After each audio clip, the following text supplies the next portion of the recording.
Hello everybody, I'm Raphael Perry and it's time once again for some more of Steve Jackson's Sorcery. Now, let's get to it. I'm going to climb down but no I'm not. Hold on. I want to find a way across these mountains. I want to reach the other side. Now, this gully or chasm seems darker here, as if it's entering into a tunnel of some sort. I highly doubt that I'm going to be able to... pass under it. So, there are two ways I'm likely to be able to cross the mountains. I can go over them or under them. It has been proved that where the light of two beacons crosses, it turns back to darkness. They sort of cancel each other out or something weird. Because it's like changing the landscape twice. To get to the other side of the mountains, I need to go over them or under them. Probably. Can I shine this beacon all the way over to this tower here? I doubt it, but it would be great fun to try. So I'm thinking,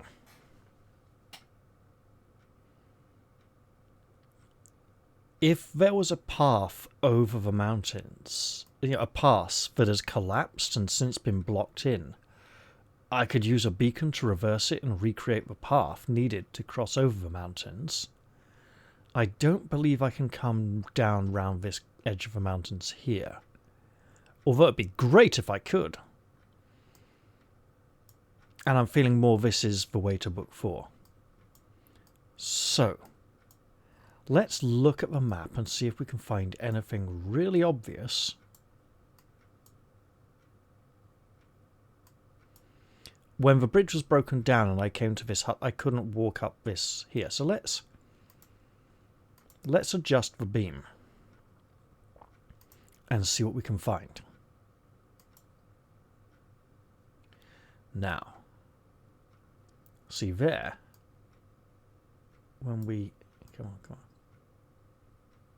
when we dip it like this, there seems to be a path up the side there, but there is not.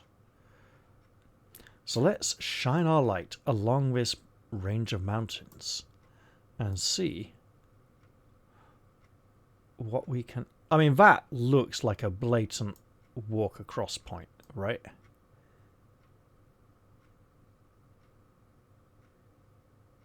But does it change based on the time?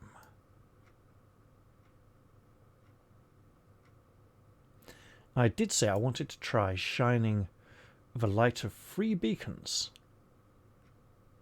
upon the time serpent.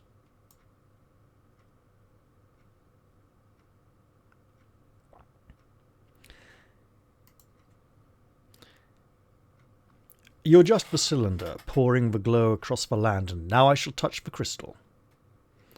You touch the blue crystal and you seem to soar up above the ground. It's more than seeming, and I'm going to go down here and see if these mountains will prevent me from shining a beacon light on the serpent.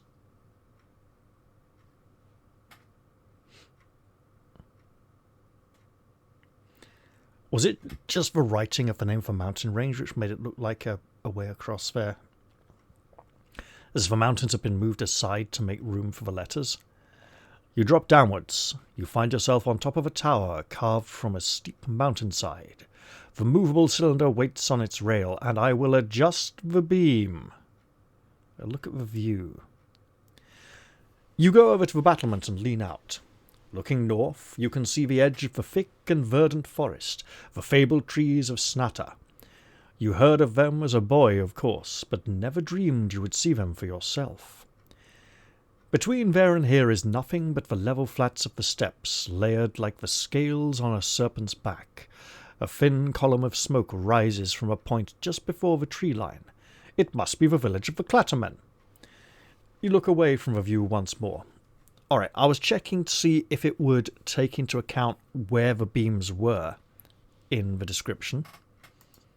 Now, I would like to shine long and far. I did think that possibly the platform down here with a big bird came and took the priest, if I could go and sit there and get the big bird to carry me across the... Okay, so that remains the same, where the 7 spirits, which was the time serpent, or was not the time serpent, tried to trap me. It would be interesting to visit that in the past and see how that, if that changes. But of course, much more importantly, okay, we can shine the light round here, but will this mountain...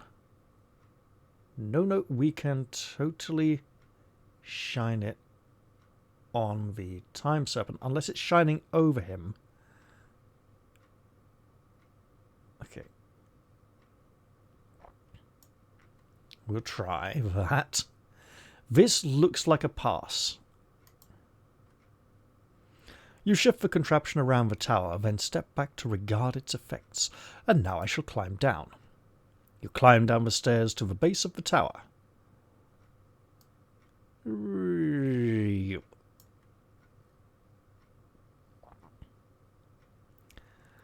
door at the tower base is open. It looks out onto a soggy marsh. Time to move along. I thought I'd... Oh, is it the time serpent's trail that's changed it?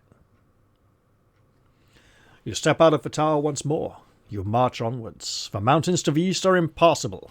The only way to walk is back between the trees.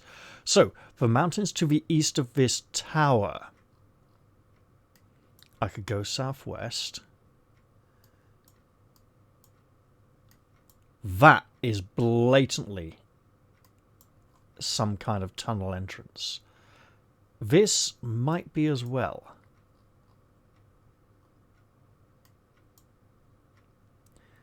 Let's explore in this direction. You head out across the steppes. As the morning moves on, the wind begins to rise. The plains are empty now. The figures you saw here earlier are gone. Can I go? I cannot head further southwards. In which case, I wish to go around the tower, so around the tower I must go. The steps seem to flood underfoot, creating a marsh. The sun continues to climb the steep sky. The ground is sloshy and thick with mud. A moment later, one of your boots disappears entirely, sinking into the muck as far as your knees. Well, guess what? I'm going to cast a spell. I think it's going to be full. B for big, F for foul. Requires 1 stamina. How about Zen? Do I have Zen? No Zen. H for how. B for big. J for jig. No, that's not going to help, is it? Fine. Foul it is. You cast the spell of lightness once more. You stride on, floating above the squelching earth. And I wish to go. The ruin. No.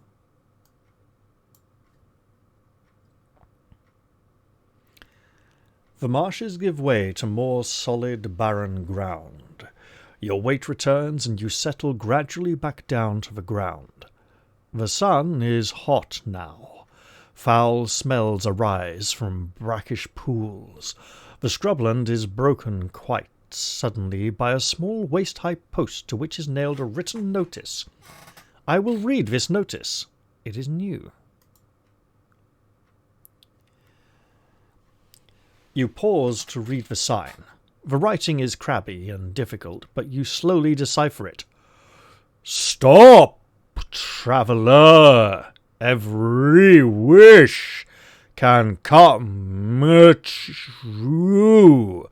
For this post marks the grave of the god Benanga, Call his name and close your eyes to be blessed forthwith. This could be a trap. In terms of the grave of a god, this is very rudimentary and crude. Gonna cast Sus here. Is this the place in the mountains where I... This also wasn't here before. Reaching up to the constellations above, you create the spell and a calm voice begins to speak to you. The voice indicates that there is some danger here, but it does not specify what it is. The spell fails. How about I don't close my... It feels that following the instructions, it's like, call his name, close your eyes, and he'll come out the bushes and pick your pocket, right?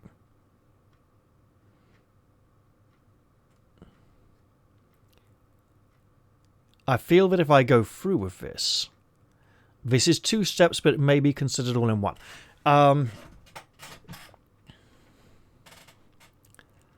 I will not fall into this trap. Walking away is probably the least dangerous thing I can do out of these 2 options.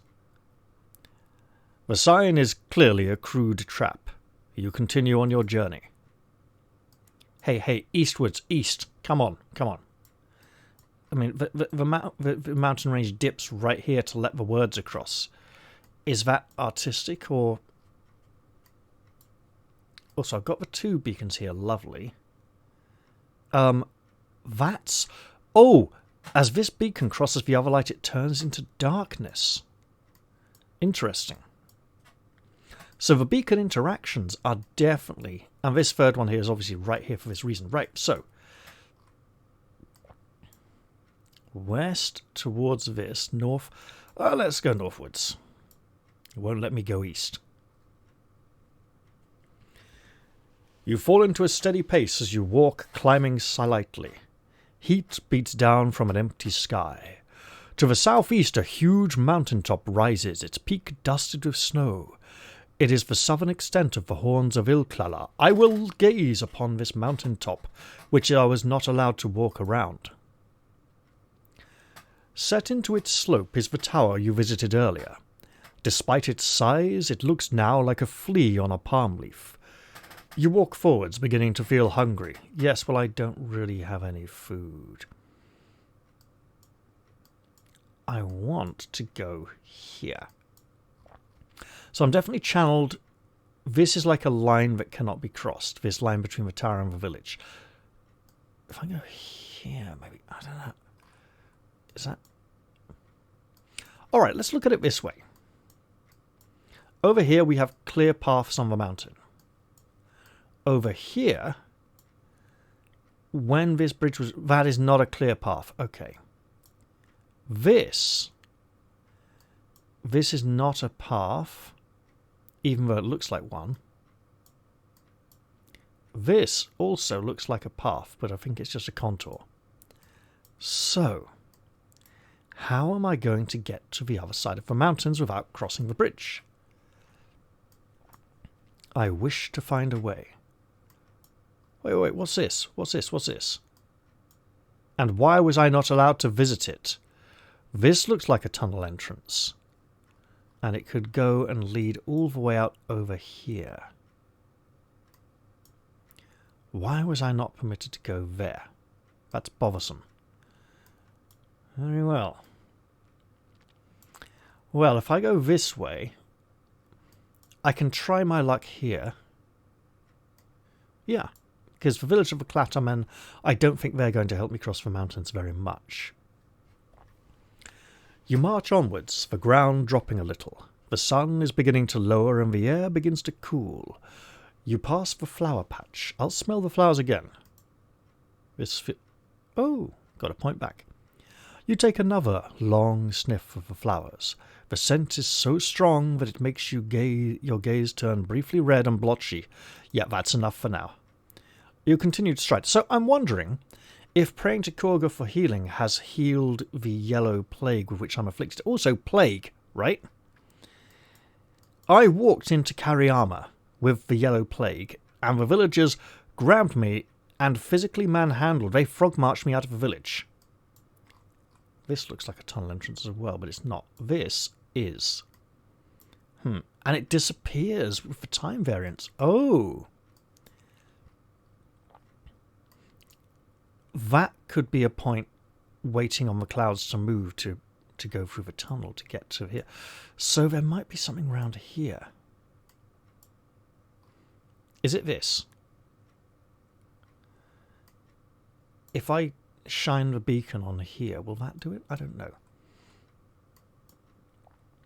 It is... I will need to find a place to rest, but over there might do it. You walk on, ascending and descending. Slowly, the sun begins to make its way back down the sky. You pause near the strange pole with a platform on top. Because if I can get the big bird to come and collect me, I can use the spell to control animals and tell it to fly me over the mountain range. And perhaps it will even tell me how to get to Sesame Street. How to cast a spell, it's time to be very zen. Not even gonna... There we go. You turn the constellations into a pattern around you and the medallion begins to glow as you rise gently up into the air. I will float up the pillar and onto the platform. You float up to the top of the pole, but there is nothing there, so you float back down. No! No! I want to be up there! Your weight returns and you settle gradually back down on the ground. But I want to be a target. What other spells can I cast here? Apart from Dock, when I don't have my Blimberry potion. No, Blimberry potion. Big. No. Huff. Not howl, but huff. Why would I do that?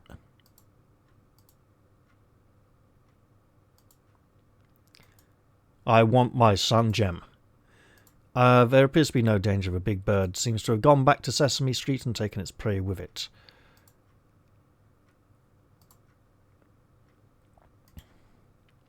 Well then, it's time to move on. It's not going to let me sit on the platform and wait for the big bird to come and collect me.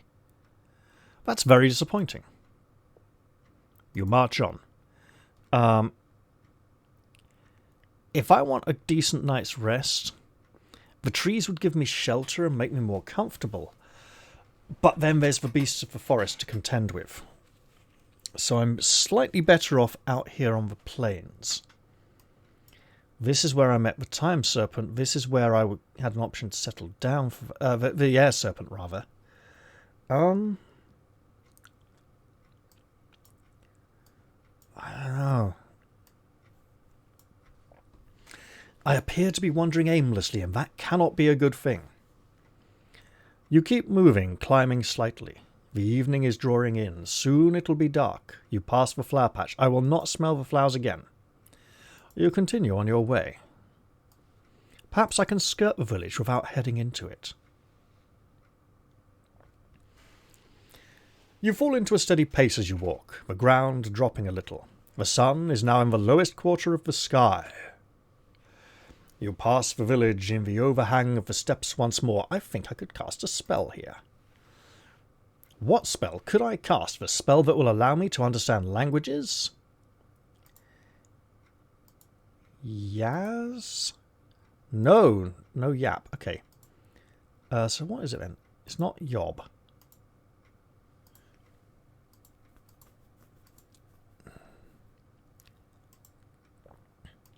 How? I mean, it's a village. I just walk around it or through it, right? Niff, make a strong smell. So why would I want to cast these spells before going to a village? What am I expecting to happen? Niff, how, yob. That's about it. Okay, no. The path leads into the village, or you could just skirt past. If I go into the village, there's the craftsman here. I don't think I'll be able to trade with anyone with coin. They're too primitive. So I think I'm better off just edging past the village and not going into it at all. You skirt around the north side of the village, avoiding the eye line of the guards on the gate. The clattermen watch you pass idly as though you were a bird. Well then. Into the forest. Again, I'm not allowed to approach the mountains. The sun disappears from view as you step into the trees. On all sides, the ancient forest looms up. The sun has almost set and the sky has turned a deep purple. It will be night soon. I might be able to make it back to the hut. You have reached the edge of the forest. Through the trees you can see the level steps extending into the baking sunshine. As the sun is beginning to set, you walk onwards. Right, now.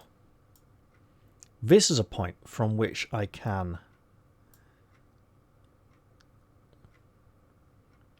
I'm very near the mountains. You follow what might be a path and might be an old river through the trees of the forest. Another night begins. You need to rest, especially after so much walking on an empty stomach. In the darkness you can see nothing through the curling branches. I don't think I can cut across to the tower here, but it would be nice. Things rustle in the canopy overhead. The moon glares down coldly. Underfoot, the earth has churned to mud, and you notice the branches either side of this route are broken. Something big has come through here. You check the stem of one of the broken branches. It has not been cut by a blade, but rather it has been torn apart as though by something stampeding through. I keep going. I don't want to get stampeded on. You keep moving, hoping to make quick progress down the wide path. Absolutely. Oh, hey! I could climb up the bridge and rest there, right? That would be a relatively safe location.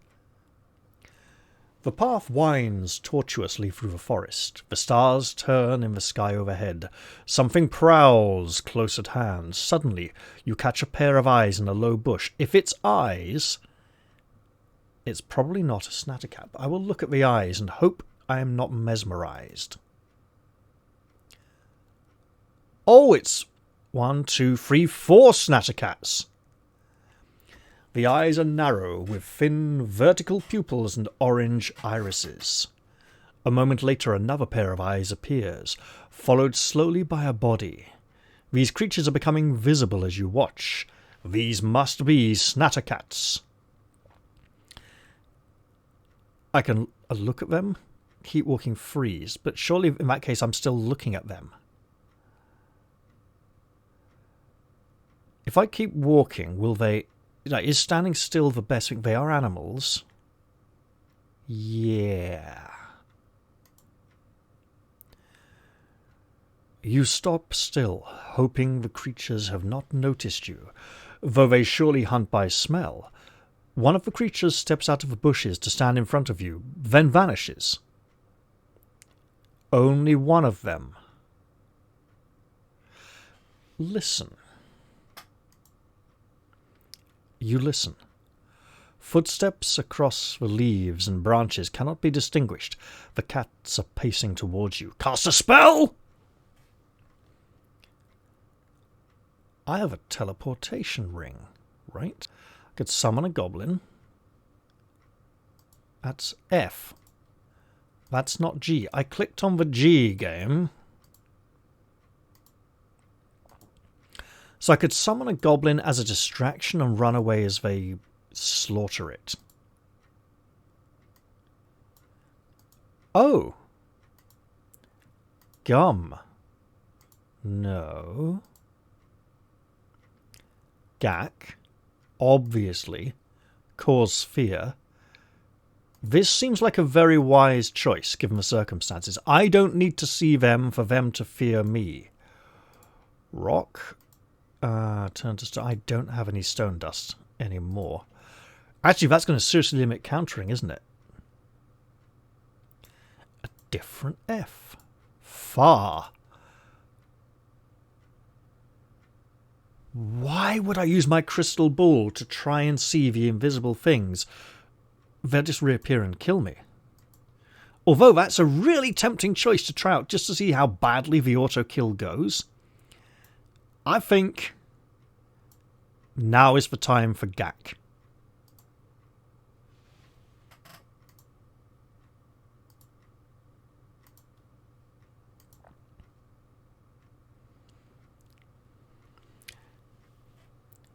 You cast the spell, pulling the black face mask out of your pack and onto your face. The Snattacats begin to whine and slope low on the ground as a thunderstorm was coming. I'm not going to kill them. There's nothing really to be gained from killing them. I will shout at them! You foolish Snattacats, you come sneaking up on me! Don't you know who I am? I'm the hero! I'm the main character! Now go away and leave me alone! You shout at them incoherently. They squeal between themselves, then scurry away between the trees, and then I bloody well scamper off in on my own. Right. Bridge to sleep, if I can climb it. Or this way to the tower where I know I can rest. There's nowhere magic jump's going to cross that. I don't think I have a jumper spell anyway. So yeah, this way.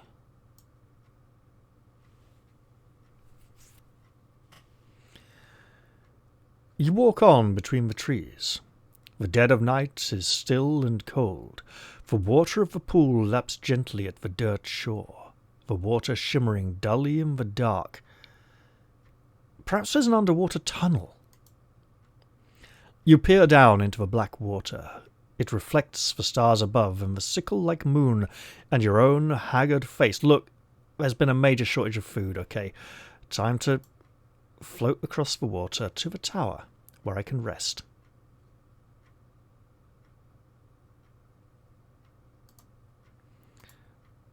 Be calm and peaceful and levitate. Looking to the stars, you craft the magic and the medallion begins to glow as you rise gently up into the air.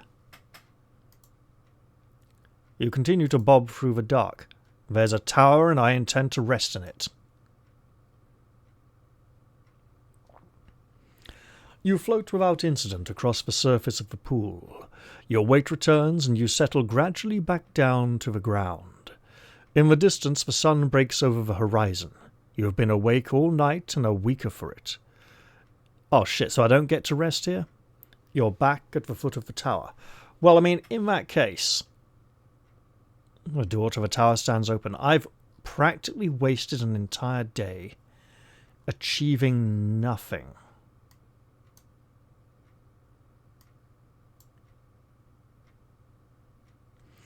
I refocused this beacon.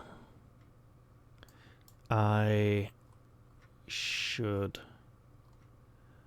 then I should just leave. There is only one way back, across the pool to the northwest. The trees southwest are too thick to push through. Well, look, I'm just gonna... Oh, no. Back.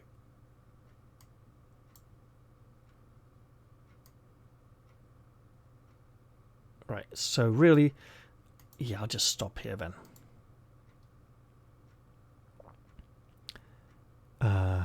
Move on. You continue to stride through the darkness. Dawn is coming.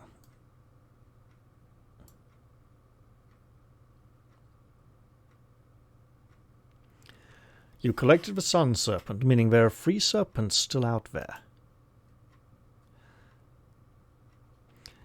You trace what might be a path and might be an old river through the trees of the forest. In the distance, the sun breaks over the horizon. You have been awake all night and are weaker for it. You return to the site of the fallen tree. It provides something of a clearing in the trees. I'll rest for a moment. You rest on the fallen tree a short while, regaining your strength. Then, when you have rested enough, and it is time to move on. You will either have to climb over the trunk or turn back. Well, look. Is there something up here? I don't think I was allowed to move this way, but I should try.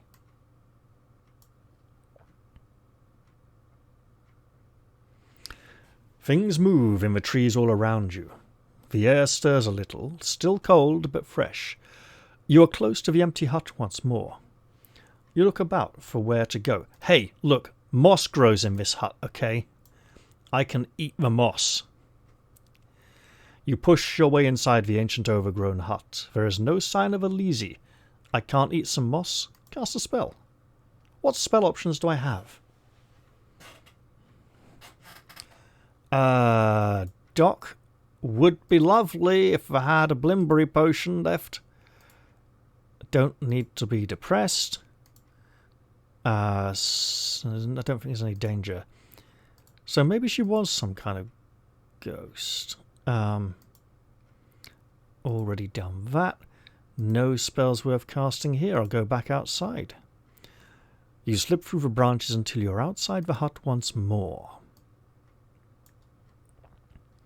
And my quest to cross the mountains continues. There is nothing more to be done here. You leave the hut behind. Well, hey, Fenestra, look, I hate to bother you again, but I want to ask, how do I get across the mountains? And she'll be like, use the bloody bridge, you idiot. The path winds tortuously through the forest. As the sun climbs towards its zenith, the winds pick up. You emerge into the clearing once more. This is an exposed place, not somewhere to hover. Oh, wait, no, that's dumb. Oh! Have I just worked it out? I'm not allowed to... Oh, okay. I have an idea. It's a terrible idea. So first off, I need to refocus this beam so the bridge is definitely broken, right? I go back to this beacon, make this broken, and I climb up the bridge here where it's broken and then cross onto it. Right? In fact, that is so dumb, that's worth rewinding.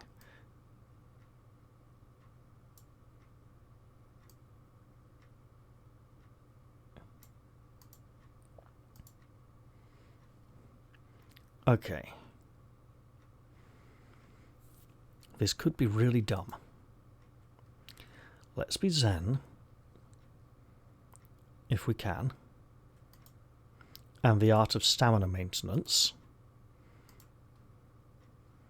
Then we will move.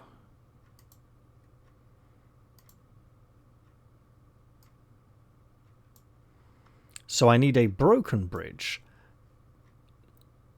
An almost complete bridge. So I'm going to go inside the tower.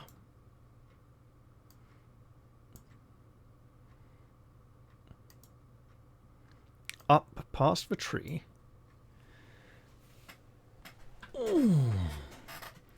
And adjust the beam. I need massive swamp. Wait, what can I... Is there something in this... Wait. Is that the F of forest? Or is it something... No. Because it aligns perfectly with the edge of that little... Okay, so... I need a narrower. Is that about right? That might be... That is very close to being... it fluctuates. Okay. Let's go here. Then like that.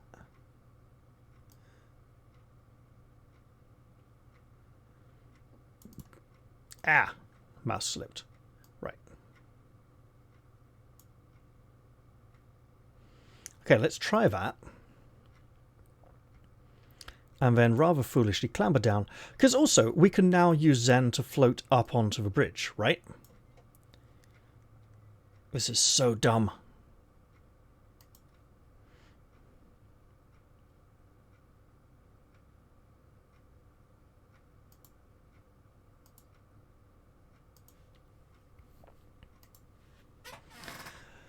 Perhaps if I had found a way to worship Froth, the earth goddess, she would have made the mountains transform from... Okay. If there is another way to cross the mountains without using the bridge... Thing is, this is using the bridge, right? This feels bad. This feels like I haven't quite worked it out yet. And I'm into swampland now.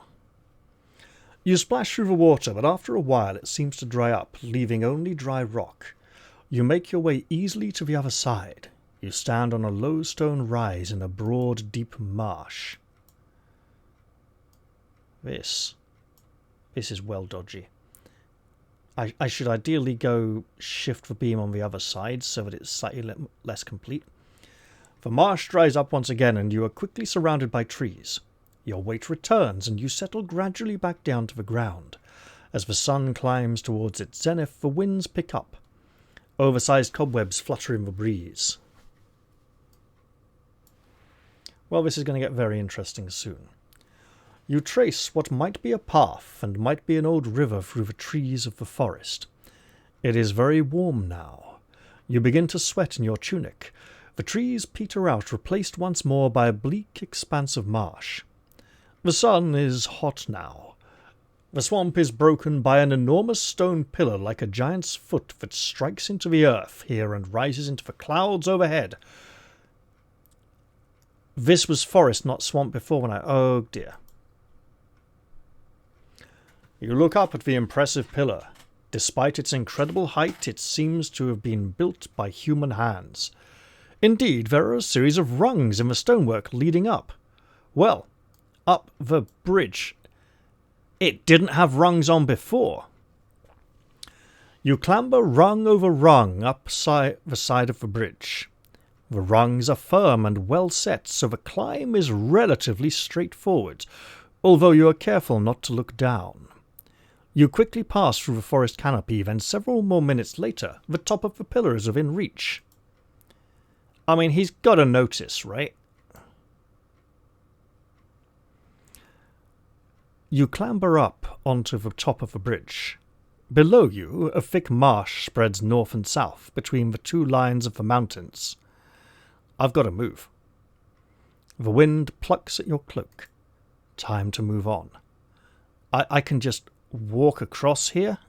This gaping chasm, this cavernous hole in the bridge?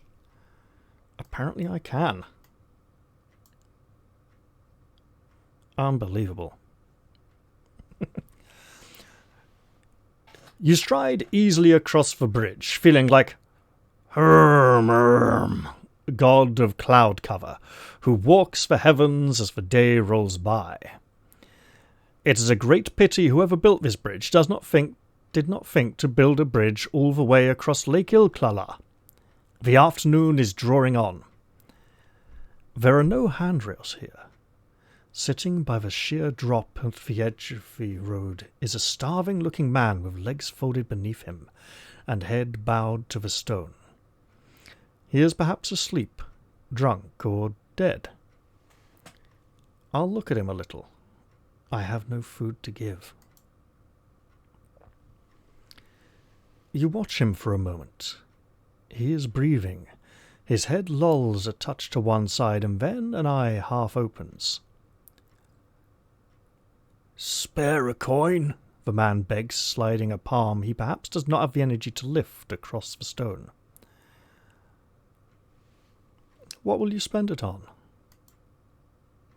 you ask, noting his red-rimmed eyes and two-aged skin. "That's my business, isn't it?" he replies. "I have to live, don't I?" I'll give him a coin. 13 is unlucky for some, after all.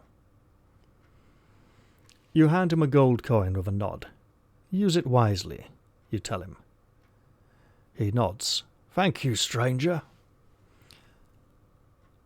I have been warned that the Archmage, my enemy, takes many forms. I'll ask him about Lake Ilklala. You open your mouth, preparing to ask the man for information in return for your gold, but the words fail when the beggar holds your gold coin out over the side of the bridge and lets go. It twinkles as it sails out of sight. I wonder why. That was careless. "What?" the man replies. "I dropped it. I didn't fumble it. I don't have the shakes, I'm not ill. Then why did you do that? You demand, somewhat outraged. Isn't falling wonderful, he says wistfully. You should try it. He chuckles. Perhaps one day I will. I'm just waiting for the right weather for it. He lies down and peers over the side of the bridge at the distant valley floor lost in thought. You leave the man and move on along the bridge. I wonder if we could find his body in the future, but... Let's hope we don't have to contend with the bridgekeeper at this point. You reach the other side of the bridge. The wind picks up as the evening draws on. Soon it will be dark. From here, a set of chiseled steps leads downwards towards water. You feel cheered by the sight. You have crossed the horns of Il Klala. Now only the lake stands between you and the road to high salmon. This is not a place to rest. You will have some way to travel before you are clear of the Baklands. Indeed.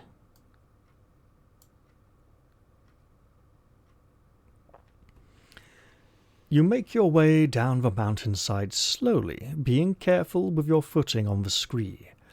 The sun has all but gone. The road winds this way and that from mountain top to valley floor. To the southeast, the lake glimmers and shines through the mist. I will gaze out across the lake. The water is wide and, from here, seems perfectly still, broken only by a few islands that jut up from the water.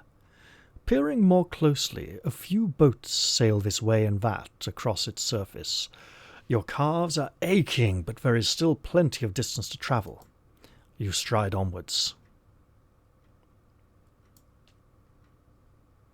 And now there may be less boats on the water. Why would I do this? Why? Why? I've had the vision of the earth shaking and something rising up from a fissure. I will not be that foolish. The path from the mountain joins the ancient road. Night falls. You should try to find somewhere safe to sleep, especially after going all day without food. You stand in the foothills of the mountains. Looking east, the wide waters of Lake Il Klala gleam in the starlight. A sheltered hollow in the rocks would make a good place to stop and rest. Just to the south is a deep fissure in the land, as though something gigantic had stamped its foot and cracked the earth. I have no food. I will pray for healing. Healing is granted. Can I cast Sus? It would make a lot of sense. And this would also make sense. I cannot. That is not the H, game. I'm clicking the H here. There's a bloody H. It's there. I clicked it. Half. No. How? No. Big. Ah! Why would I cast this?